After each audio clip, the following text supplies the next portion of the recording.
Hello everyone, welcome to channel. And today I want to talk to you about something that has completely changed my life and can completely change yours too. My name is Sam. And I'm Anna. Today we're talking about something super important. Yes. If you're learning English, you've probably done this. You think and think and think. But you don't speak. We all do that. We want to say something perfect. But guess what? Perfect English is not the goal.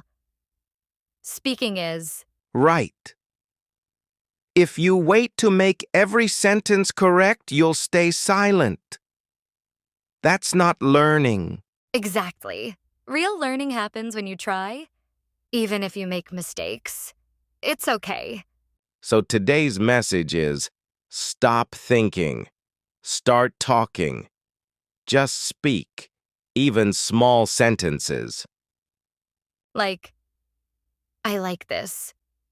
My name is Sarah. I went to school. Simple is smart. And the more you talk, the better you get. No grammar books can replace real speaking.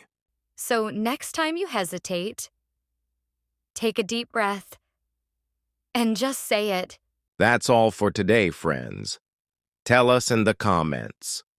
What sentence will you say today in English? And don't forget to like, share, and Subscribe to English Learn Like Pro.